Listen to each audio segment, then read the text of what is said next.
સુરત મહાનગરપાલિકાએ જૂના ઓવરબ્રિજના સર્વેની કામગીરી શરૂ કરી। સર્વે માટે ડ્રોન કેમેરાની મદદ લેવામાં આવી।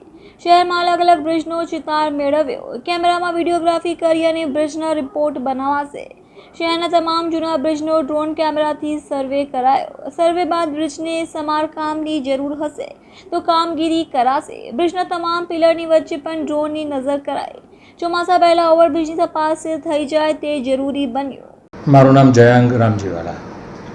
અત્યારે સુરતમાં જે બ્રિજને લઈને સર્વે ચાલી રહ્યો છે એ કઈ રીતે ચાલી રહ્યો છે અને ક્યારથી આ ચાલુ છે? સર્વે એમ તો ગયા વર્ષથી શરૂ થયો અને વર્ષ 2022માં મોરબી દુર્ઘટના બની ત્યાર પછી ગુજરાત રાજ્ય સરકારનું નોટિફિકેશન આવ્યું કે તમારા શહેરમાં જેટલા પણ બ્રિજ હોય તે બધા બ્રિજોના જાળવણી અને મરામત કરાવવા માટે સર્વે કરાવવો જરૂરી છે। તેના માટે આપણે વર્ષ 2023માં પ્રી મોન્સૂન અને પોસ્ટ મોન્સૂન એમ બે સમયે સુરત શહેરમાં જેટલા પણ બ્રિજો આવેલા છે તેનો સર્વે હાથ ધરવામાં આવેલો। એના માટે ટેન્ડર બહાર પાડવામાં આવેલા। ટેન્ડર મંજૂર થયા અને 3 કન્સલ્ટન્ટોને એની સર્વેની કામગીરી સોંપવામાં આવી।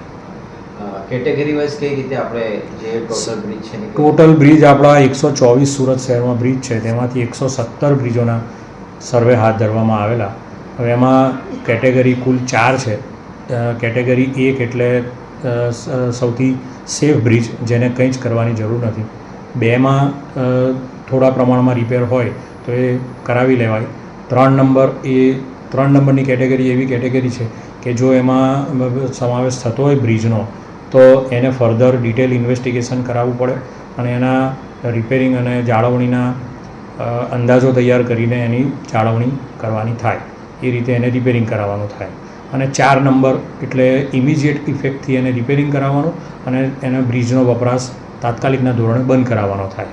હવે સુરત શહેરના જે સર્વે કરાવવામાં આવેલા 124 બ્રિજ તેમાંથી 117 બ્રિજોના સર્વે થયા, જેમાંથી 60 બ્રિજનો સમાવેશ કેટેગરી 1માં થયો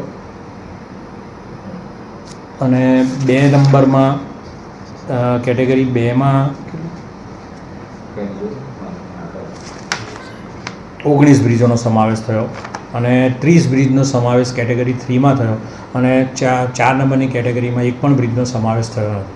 હવે 30 જે કેટેગરી 3માં જે સમાવેશ 30 બ્રિજોનો થયો છે તેમાંથી હાલમાં 4 બ્રિજો રિપેરિંગ હેઠળ છે।